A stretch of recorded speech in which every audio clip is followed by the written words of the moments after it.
کو بولتے ہیں دستکار میں دل یار کامیابی ہو جائے گی. پھر کوشش کرو گے کہ اخبار سالہ پڑھتا رہوں اللہ اللہ ہوتی رہے, پھر اس میں بھی کامیابی ہو جائے گی.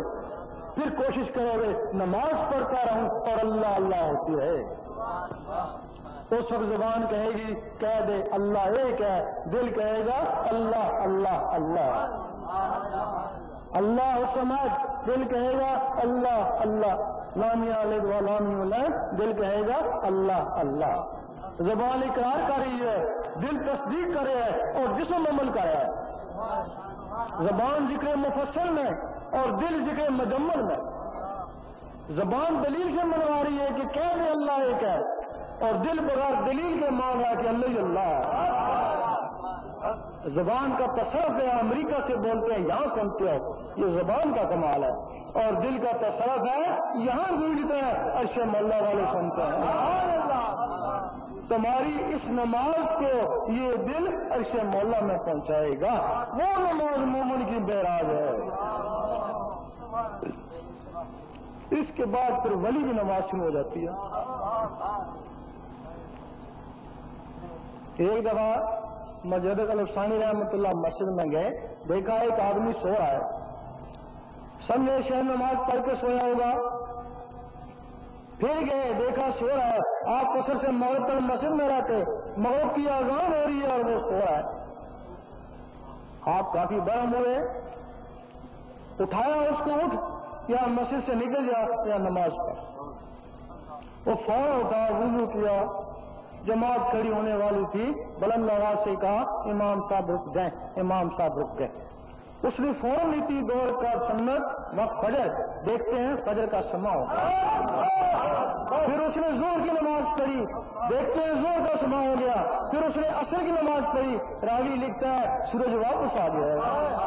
اس وقت اس نے کہا مجدد صاحب آپ تو صاحب نظر تھے, بہتر تھا مجھے جگانے سے پہلے میرا حال دیکھ لیتے, میں تو اسی کے پاس تھا جس کی تم نمازیں پڑھتے ہو. اور ہم کہتے ہیں کہ تم ایک ہی نماز میں لگے ہوئے ہو, اسی نماز صورت میں لگے ہو گئے, یا تو فرقوں میں تبدیل ہو گئے یا بڈھے ہو گئے مر گئے, حاصل کچھ بھی نہیں ہوا. اگر تم نماز صورت میں ہو تو حقیقت میں جاؤ. ایک حدیث میں ہے کہ مومن کا کسی مقام پہ رک جانا حرام ہے. حقیقت میں ہے تو معرفت میں جائے, معرفت میں ہے تو فنا میں جائے, فنا میں ہے تو بقا میں جائے, بقا میں ہے تو لقا میں جائے.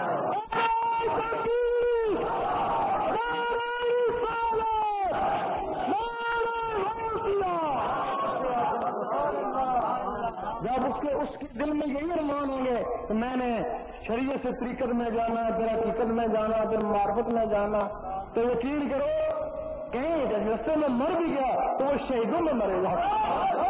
تو جو اللہ کی راہ میں مارے گئے ان کو مردہ مت ہے, وہ شہیدوں میں. اور ہمارے کیا کرتے ہیں کہ شریعت کے بعد بجائے طریقت کے جانے میں سیاست میں چلے گئے. جب سیاست میں چلے گئے تو شریعت کی سیاست میں چلی گئی. جدھر تمہارا دھیان ادھر تمہاری شریعت, ادھر تمہاری نمازیں بھی ہوتا, دھیان بھی ہوتا.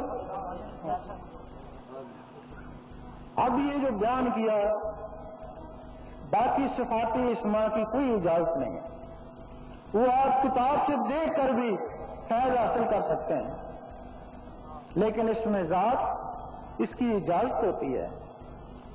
اس میں ذات کرنے سے اللہ سے دوستی ہو جاتی ہے. تو اللہ سے دوستی کرنے کے لیے اللہ کی اجازت ضروری ہے. اس نے اس اجازت کے لیے اس دنیا میں اپنے بندے بھیجے ہوئے ہیں جو اجازت دلواتے ہیں. اب اجازت کیا ہوتی ہے؟ ایک تو اوپر کی اجازت ہے, وہ تو بڑی بات ہے. تو نیچے کی اجازت ہے وہ آپ کو بتاتے ہیں. آپ یہاں تہجد پڑھتے رہیں, شیطان ایک کونے پہ کھڑا ہنستا رہتا ہے, تھکتا رہے, تیرا دل تو میرے ہاتھ میں ہے, جب جی چاہوں میں موڑ دوں گا. کام تو اچھا کرے. ایک دن تو میں شکایت ہوئی, میں بڑا تہجد گزار تھا, مجھے کیا ہو گیا, میں فرض نماز نہیں پڑھ سکتا. تو شیطان نے مجھ دل موڑ دیا. سبحان اللہ سبحان اللہ. ماہی میرا ماہی، دین نبی کا سچا دائی۔ جب کوئی شخص اپنے دل میں اسم اللہ جمانا چاہتا ہے، اس وقت شیطان کو آگ لگتی ہے۔ اگر یہ لفظ اللہ اس کے اندر چلا گیا، یہ ساری عمر کے لیے میرے ہاتھوں سے گیا، کیونکہ جو شخص اپنے دل میں اسم اللہ جماتا ہے تو کسی کے دل پہ اسم اللہ لکھا جاتا ہے۔ قرآن مجید فرماتا ہے کہ کچھ لوگ ایسے ہیں جن کے دلوں پہ ایمان لکھ دیا، اس کے دل پہ ایمان لکھ دیا۔ کچھ لوگ ایسے ہیں جو اللہ اللہ کرتے ہیں، حضور پاک سے بھی عشق ہوتا ہے تو ان کے دل پہ مدینہ درج ہو جاتا ہے، پھر وہ کہیں بھی ہے مدینے میں، پھر وہ مدینے میں ہی ہے۔ اور کچھ لوگ ایسے ہیں جو اللہ اللہ کرتے رہتے ہیں، ان کے دل پہ خانہ کعبہ آ جاتا ہے۔ ایک دفعہ مجد الفسانی رحمۃ اللہ نے دیکھا کہ باطنی مخلوق جن ملائک ان کو سجدہ کر رہے ہیں، بڑے پریشان ہوئے، یہ استدراج تو نہیں؟ کیونکہ انسان کو سجدہ جائز ہی نہیں، یہ مجھے سجدہ کیوں کر رہے ہیں؟ آواز آئی گھبراؤ نہیں، یہ تمہیں سجدہ نہیں کرے، وہ جو تمہارے اندر خانہ کعبہ بس گیا اس کو سجدہ کر رہے ہیں۔ سبحان اللہ۔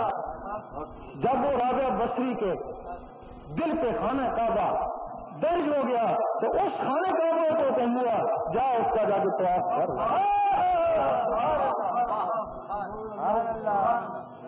اور شاہ منصور بھی یہی کہتے سولی پہ چڑھ گئے، وہ کہتے تھے تو اس خانہ کعبے میں کیوں جاتا ہے جبکہ تیرے اندر خانہ کعبہ بس سکتا ہے؟ وہ کہتے تھے بہتر ہے کہ وہ خانہ کعبہ تیرا طواف کرے۔ اور مولانا رومی نے کہا کہ ایک دل 1000 کعبوں سے بہتر ہے، کہ اس کی بنیاد ابراہیم علیہ السلام نے رکھی اور اس کی بنیاد اللہ تعالیٰ رکھی۔ اور ایک پنجابی شاعر نے کہا مسجد ڈانی مندر ڈانی، ڈانی جو کچھ ڈان رہی ایک بندے کا دل نے ڈالی آپ دلوں میں رہن گئے۔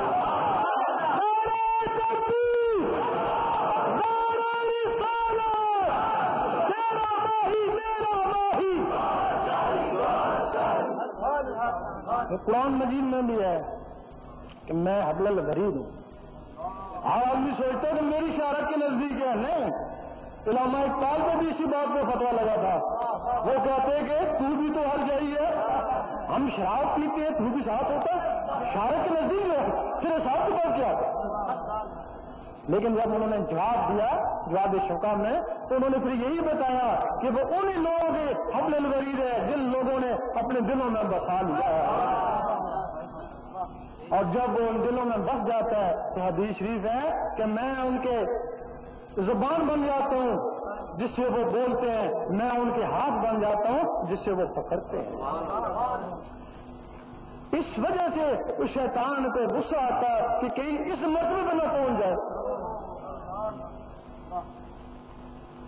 اپنے اس فوج ہے شیطان کے پاس، ہندو فوج ہے جنات کی، حکم دیتا ہے جاؤ اس کو برباد کرو، تباہ کرو، کچھ بھی کرو، یہ لفظ اللہ اس کے اندر نہ جائے۔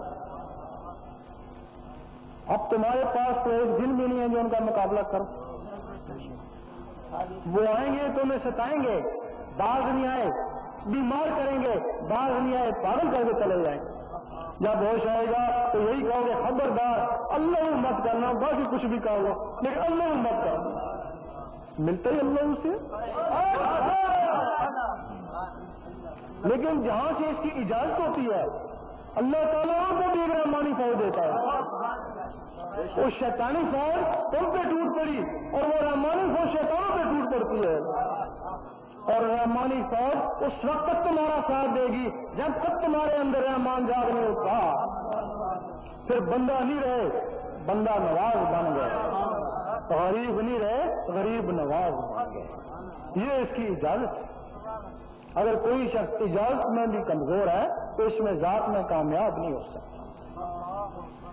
اب اس کا طریقہ بھی بتا دیں، ہو سکتا ہے کوئی اہل دل ہو، اگر طریقہ نہ بتائیں تو ایک قصہ کہانی رہ جائے گی جب تک پریکٹیکل نہیں ہوگا۔